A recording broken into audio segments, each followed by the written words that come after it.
Police সপ্তাহের দ্বিতীয় দিনে আইনশৃঙ্খলা বাহিনীর ভূমিকা, প্রশাসনিক স্বচ্ছতা এবং রাষ্ট্র পরিচালনার বিভিন্ন দিক নিয়ে গুরুত্বপূর্ণ দিক নির্দেশনা দিয়েছেন প্রধানমন্ত্রী। একই দিনে রাজারবাগে পুলিশ নারী কল্যাণ সমিতির অনুষ্ঠানে নারী উন্নয়ন ও সামাজিক অগ্রগতিকে ঘিরে উঠে এসেছে নারীর ক্ষমতায়ন ও মানবিক উন্নয়নের বার্তাও। সেখানে পরিবার ও সামাজিক উন্নয়নে নারীদের অবদান তুলে ধরে ডাক্তার জুবাইদা রহমান বলেন, কন্যা শিশুদের নিরাপত্তা ও সুন্দর মানবিক বিকাশ নিশ্চিত করার লক্ষ্যে রাষ্ট্র ব্যবস্থা প্রতিবন্ধকতা নয়, বরং সব ধরনের সহযোগিতা করবে। বিস্তারিত প্রতিবেদনে। দীর্ঘ অভিযাত্রায় আইনশৃঙ্খলা বাহিনী যথাযথভাবে দায়িত্ব পালন করলে বাংলাদেশ নিরাপদ ও মানবিক রাষ্ট্র গঠনের পথে আরও এক ধাপ এগিয়ে যাবে বলে মন্তব্য করেছেন প্রধানমন্ত্রী তারেক রহমান। পাশাপাশি পুলিশ সদস্যদের পেশাদারিত্বের সঙ্গে কোনো আপোষ না করার নির্দেশ দিয়েছেন তিনি। নির্দেশনামূলক ভাষণ প্রদান করবে। পুলিশ সপ্তাহের দ্বিতীয় দিনে রাজধানীর তেজগাঁওয়ে প্রধানমন্ত্রী কার্যালয়ে বাহিনীর ঊর্ধ্বতন কর্মকর্তাদের সাথে মতবিনিময়ে প্রধানমন্ত্রী বলেন, এখন থেকে পুলিশ নিয়োগ, বদলি ও পদোন্নতির ক্ষেত্রে সততা, মেধা ও দক্ষতাই হবে মূলনীতি। সুতরাং আপনাদের উপরে যে অর্পিত দায়িত্ব, এই দায়িত্বটা যদি সফলভাবে পালনের সক্ষমতার পরিচয় দেন, আমি বিশ্বাস করি যেই কথাটা বলছিলাম যে একটি নিরাপদ মানবিক বাংলাদেশ, বর্তমান সরকারের নিরাপদ বাংলাদেশ প্রতিষ্ঠার পথে এক ধাপ আমরা এগিয়ে যেতে সক্ষম হব। অনুষ্ঠানে স্বরাষ্ট্রমন্ত্রী জানান, পুলিশের কার্যক্রমে স্বচ্ছতা ও জবাবদিহিতা বাড়াতে বডি অন ক্যামেরার ব্যবহার সম্প্রসারণের পরিকল্পনাও নেওয়া হয়েছে। পাশাপাশি জাতিসংঘের মানদণ্ডে অনুযায়ী ন্যূনতম বল প্রয়োগ নীতি সম্পর্কে পুলিশ সদস্যদের নিয়মিত প্রশিক্ষণ দেওয়া হচ্ছে। চেইন অফ কমান্ড আপনারা বজায় রাখবেন, ডিসিপ্লিন বজায় রাখবেন। যে কোনো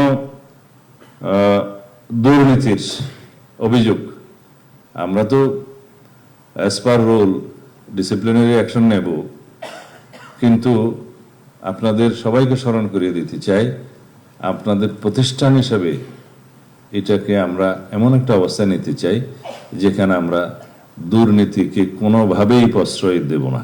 মতবিনিময়ে পুলিশের সীমাবদ্ধতার কথা তুলে ধরেন আইজিপি মোহাম্মদ আলী হোসেন ফকির। সাইবার অপরাধ মোকাবেলায় আধুনিক প্রযুক্তি সংযোজন সহ অপারেশনাল সরঞ্জাম বরাদ্দ বৃদ্ধির আবেদন জানান তিনি। সাইবার অপরাধ মোকাবেলায় বাংলাদেশ পুলিশে আধুনিক প্রযুক্তি সংযোজন ও উন্নত প্রশিক্ষণ প্রদানের মাধ্যমে দক্ষ জনবল বৃদ্ধি করতে হবে। বাংলাদেশ পুলিশের অবকাঠামোগত উন্নয়ন, যানবাহন ও অপারেশনাল সরঞ্জাম খাতে বরাদ্দ বৃদ্ধি করা প্রয়োজন। এদিকে রাজারবাগ পুলিশ লাইন্সে পুলিশ নারী কল্যাণ সমিতির বার্ষিক সমাবেশে প্রধান অতিথির বক্তব্যে পরিবার ও সামাজিক উন্নয়নে নারীদের অবদানের কথা তুলে ধরেন প্রধানমন্ত্রীর সহধর্মিণী ডাক্তার জুবাইদা রহমান।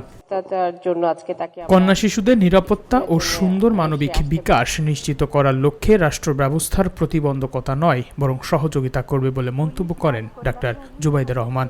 বলেন, নারী উদ্যোক্তাদের প্রশিক্ষণ পারিবারিক সচ্ছলতা বৃদ্ধির পাশাপাশি দরিদ্রতা দূর করবে। কন্যা শিশুদের নিরাপত্তা ও সুন্দর মানবিক বিকাশ নিশ্চিত করার মাধ্যমে প্রতিটি মেয়ে যে ভবিষ্যৎ নিজের জন্য গড়তে চায়, সেই পথে রাষ্ট্র ব্যবস্থা প্রতিবন্ধকতা সৃষ্টির পরিবর্তে তা এগিয়ে নেবে।